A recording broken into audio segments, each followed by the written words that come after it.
Sir ఇప్పుడు అంటే బ్రీఫ్గా చెప్పండి సార్. అంటే ఎన్ని మార్కులు అనేది కాకుండా అసలు ఈ ప్రభుత్వ పాలన మంచిగా ఉందంటారా లేదంటారా ఏం చెప్తారు ఓవరాల్గా? న్యూస్కు నేనేమంటున్నా అంటే ఒక సంవత్సరమైన సందర్భంగా ప్రభుత్వం కొన్ని ఉత్సవాలు చేస్తున్నది వివిధ అంశాల మీద, వ్యవసాయం మీద కావచ్చు, హెల్త్ మీద కావచ్చు, ఎడ్యుకేషన్ మీద కావచ్చు, యువశక్తికి సంబంధించి రకరకాల ఈవెంట్స్తోని వాళ్ళు ఈ 7వ తారీఖు గవర్నమెంట్ ఫామ్ అయింది కాబట్టి మళ్ళీ 7 వరకు వీళ్ళు చేస్తున్నారు.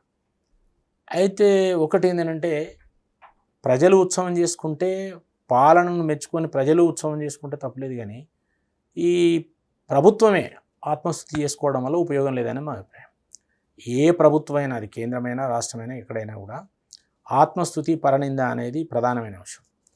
రాష్ట్ర ప్రభుత్వం ఆత్మస్థుతి చేసుకుంటూ ప్రతిపక్షాలను తిట్టడం, ప్రతిపక్షాలను విమర్శించడం, పక్షాలను అసభ్యంగా మాట్లాడడం, ఇది ఆ ప్రభుత్వం చేస్తున్న పని, ఆ ప్రభుత్వానికి నాయకత్వం వహిస్తున్న ముఖ్యమంత్రి రేవంత్ రెడ్డి గారు చేస్తున్న పని.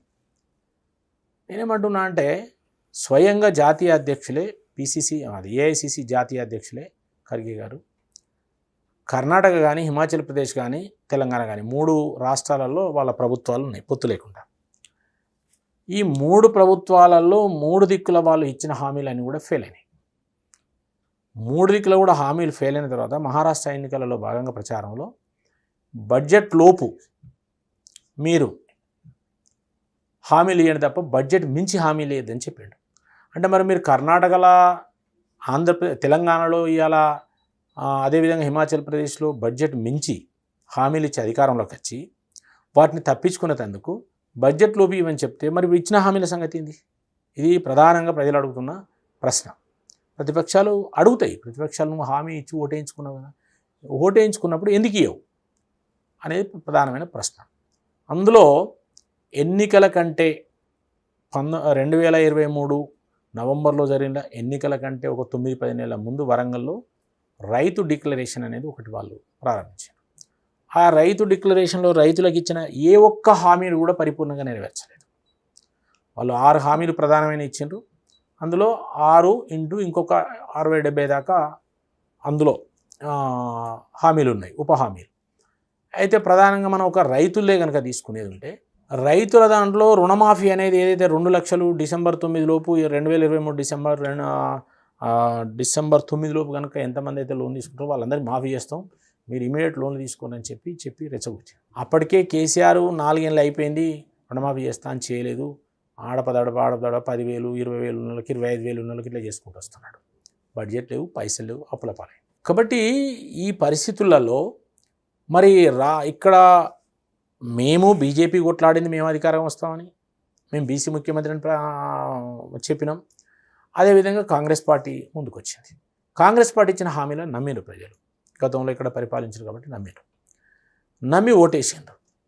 ఓటేసిన తర్వాత ఇవాళ రైతులకు అరకొరగా రుణమాఫీ చేయలేదు. దాదాపు 70 లక్షల మందికి రుణగ్రస్తులని ఎస్ఎల్బీసీ చెప్తే, ఆ తర్వాత 65 లక్షలని రేవంత్ రెడ్డి గారు చెప్పిండ్రు. మళ్ళీ తర్వాత 49 లక్షలు పట్టుకొచ్చి, ఆ తర్వాత ఇప్పుడు 22 లక్షలు, నిన్న ఇంకా 3 లక్షల మందికి ఇచ్చిన 25 లక్షలుగా చెప్తున్నారు. మరి మీరు 25 లక్షల, మరి 65 లక్షలు ఎక్కడ, 25 లక్షలు ఎక్కడ? ఊళ్ళలో పోతే 50-60% రుణమాఫీ కాలేదు. ఏ ఊళ్ళో మీరు మైక్ పట్టుకుని చెప్తారు నాకు కాలేదని. ఈ 25 లక్షలకు 20,000 కోట్లు మేము డిస్బర్స్మెంట్ చేసినామని చెప్తున్నాడు, ఇచ్చేసినామని చెప్తున్నారు. మరి నువ్వు మనిషికి 2 లక్షలు అన్నప్పుడు 25 లక్షల మందికి 20,000 కోట్లు మాఫీ చేసినాడంటే మనిషి 1 లక్ష కూడా కాదు. మరి ఎందుకు ఇది తగ్గింది అంటే ఇది కుట్రలో భాగం, ఫెయిర్నెస్ లేదు. ఏం చేసిండ్రు? కుటుంబం బేస్ తీసుకున్నారు. అంతకుముందు కుటుంబం అని చెప్పలేదు ఎన్నికల ముందు. ఒక కుటుంబంలో ఒకటే కార్డు ఉండి, నలుగురికి భూమి ఉండి, నలుగురికి సపరేట్ భూమి ఉండి, సపరేట్ లోన్ ఉంటే నలుగురిది కలిపి 2 లక్షలు చేసేసిండ్రు. నలుగురు కలిపి సపోజ్ 6-7 లక్షలు ఉంటే దాన్ని 2 లక్షలు చేసిండ్రు. తర్వాత రీషెడ్యూల్ చేయమన్నారు. రీషెడ్యూల్ చేసిన వాళ్ళు రుణం ఇవ్వమన్నారు. అని వాళ్ళు ఇంట్రెస్ట్ ఎక్కువైతుందని చెప్పి ఇంట్రెస్ట్ కట్టి రీషెడ్యూల్ చేసుకుంటే వాళ్ళకి ఇవ్వమన్నారు. ఇంకా రకరకాల కారణాలు పెట్టి మొత్తం మీద గవర్నమెంట్ జాబ్ ఉన్న వాళ్ళకి కూడా ఇవ్వమన్నారు. పద్ధతే కదా సార్, మరి మంచిదే కదా. ఎన్నికల ముందు అని చెప్పాలి, ఎన్నికలు అయిపోయినాక గవర్నమెంట్ జాబ్ అనేది వ్యవసాయం చేస్తులకి ఎవరికైనా ఉంటుండో, చాలా ఎంతమంది ఉంటారు. కానీ నువ్వు రైతు, వ్యవసాయము, పెట్టుబడి, దాని గురించి మాట్లాడినావు. ఇవన్నీ తర్వాత వచ్చిన విషయాలు. అంటే ఇన్కమ్ ట్యాక్స్ నువ్వు ఓటేయించుకున్నావు కదా, అది ముందు చెప్పాలి కదా. ఇప్పుడు సెటిల్మెంట్ చెప్పినామంటే ఇన్కమ్ ట్యాక్స్ పేర్ చేయడం సన్న చిన్నకారు రైతులకే ఇస్తాం. Yes. 5 ఎకరాలు సన్న చిన్నకారు అంటే 5 ఎకరాల Yes, లోపల exactly. వాళ్ళకే Correct. ఇస్తాం. Hmm. అందులో కూడా ఎవరైనా ఇన్కమ్ ట్యాక్స్ కట్టినా కూడా లేకపోతే వాళ్ళకి ఇవ్వని ముందే చెప్పి దాని ప్రకారం డైరెక్ట్ బెనిఫిట్ కింద ఇచ్చేస్తున్నాం. మనం అట్లా చెప్పాలి కదా ఫేర్గా. చెప్పాలి కదా, అందరిని ఆశ పెట్టినావు కదా, ఓటేయించుకున్నావు కదా, ఓటేయించుకొని ఇప్పుడు అన్ని కారణాలు పెట్టి కొట్టిండ్రు. ఇది ఒకటి. తర్వాత రైతు బంధు. రైతు బంధు అంతకుముందు సరే 5,000 సంవత్సరానికి 10,000 వస్తుంది. పంటకు 5,000, 2 పంటలకు సంవత్సరానికి 10,000 ఇస్తున్నారు. మరి ఇలా నువ్వు ₹1 ఇవ్వకపోతే ఇప్పటికి సంవత్సరం అయిపోయా, ₹1 ఇవ్వలేదు, మళ్ళీ జనవరి వెళ్ళకి ఇస్తా అంటాడు. అది సరే, నువ్వు ఇచ్చేదాని గురించి ఎవడు అడుగుతాడు ఇప్పుడు నేను. ఇప్పటి వరకైతే సంవత్సరం పాలన అయింది, ఈ పైసలు కొట్టే ఆ రుణాలు మాఫీ చేశానని అంటారు. ఇది రెండోది. తర్వాత కౌలు రైతులు 20 లక్షల మంది ఉంటారు, వాళ్ళకి చేస్తామన్నారు, వాళ్ళకి 15,000 ఇస్తామన్నారు, ₹1 ఇవ్వకపోతుంది. కౌలు రైతులను ఇప్పుడు గుర్తించకపోతుంది, సంవత్సరం అయిపోయా. రుణమాఫీ అరకొర చేసిండ్రు, కౌలు రైతులను పక్క పెట్టేసిండ్రు, రైతు కూలీలకు 12,000 ఇస్తున్నారు, అది ఇవ్వలేదు. మరి అప్పులు తెమ్మంటారా? అప్పుడు తెలియదా మరి నీకు ఇంత మిచ్చి కట్టదు? హామీలు ఇచ్చినప్పుడు సోయలేదా? నువ్వు కొనకున్నా 20,000 పోతుంది రైతుకు, నువ్వు ఎట్లా ఇచ్చినట్టు బోనస్? మార్కెట్లో 2,800 ఉంటే వాళ్ళు 3,300 ఇవ్వాలి. ఇప్పుడు మార్కెట్లో 3,000 ఉన్నా కానీ 500 ఇవ్వాలంటారు. మోసగాళ్ళు రాజ్యాన్ని పరిపాలిస్తారా? నువ్వే చెప్పినావు కదా అమెరికాలో మేము మోసం చేస్తాం. ఈ ముఖ్యమంత్రి మర్యాద లేదు. ఇప్పుడు రేవంత్ రెడ్డి ఎప్పుడు వీకేయాలని చెప్పి 2-3 తిరుగుతున్నారు.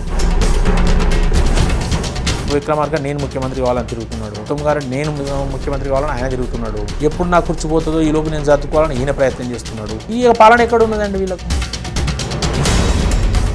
అన్పార్లమెంట్ భాష, తంతం, వంగబెట్టి సంపుతాం, చెప్పుతోని కొడతా, తొక్కుకుంటా పోతాం, బూతులు మాట్లాడుతున్నాడు. నువ్వు రాజ్యాంగం మీద ప్రమాణం చేసి రాజ్యాంగ వ్యతిరేకంగా మాట్లాడచ్చు. ముఖ్యమంత్రి రాజ్యాంగం మీద చేసిన ప్రమాణాన్ని ఉల్లంఘిస్తున్నాడు. మేము అట్లాంటి పిచ్చి హామీలు ఇవ్వం కదా. హామీలు ఇస్తే నెరవేర్చాలండి.